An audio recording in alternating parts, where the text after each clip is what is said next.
That was the day I returned to full babyhood. I can still think, but my body and reflexes are those of an 11-month-old baby. Paul used his power of attorney to have me declared mentally incompetent and was made my guardian. It wasn't difficult. Once they proved my identity to the judge, my diapers and pacifier made all their arguments for them. The judge said it was a clear case of residential ipsa locuta, or the thing speaks for itself. I only wished I could have spoken for myself as well. They took some of my money and bought a complete set of baby clothes and outfitted a nursery for me. Gina adopted me as her baby and I've come to love her as my mommy. I've accepted my new role as her baby and spend my days playing happily in my playpen or crawling on the rug. I'm living in an infantilist's paradise. My previous life as a scientist is fading into a dim memory as time passes. It's hard to believe that only a few months ago, I was a respected scientist running a laboratory. Paul dismantled the machine and has gone on to fame and fortune in his researches. Everyone seems to be happy with the final outcome of our experiments, but I find myself wondering, what would have happened if I wasn't an infantilist? Was Paul's theory too pat? What if everyone had a secret desire buried deeply in their subconscious to become a baby again? Would they be affected the same way I was? I'll never know. But then, it's not a baby's place to know anything. A baby's purpose is to love his mommy and to have his mommy love and care for him. And she does. As a working scientist, I should have known that the risks of employing the unknown effect of a temporal field on a human subject were high.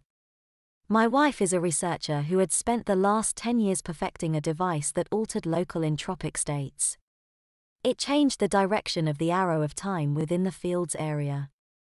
Objects placed under the field's influence became younger with respect to the rest of the universe.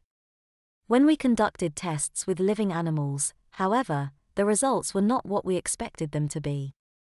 The animals regressed as we expected, but their consciousness seemed to be unaffected. We subjected them to every psychological test we could think of, but there was no degradation of mental function. As nearly as we could tell, consciousness was independent of the material state of matter. It was this curious result that led to my volunteering as a test subject. My wife was hesitant at first, but the animal trials had gone so well that I was able to persuade her to make the attempt. I was convinced that with a little more research we could crack the secret of consciousness. I gazed in the mirror while waiting for my wife to get dressed and saw the toddler I had become in only a few minutes under her projector, a fat-legged 2-year-old in white underpants and a t-shirt. The underpants were padded, training pants. I've been trapped in the body of a baby since early this morning. I considered the sequence of events that had led to my predicament. It started with me volunteering to be the test subject.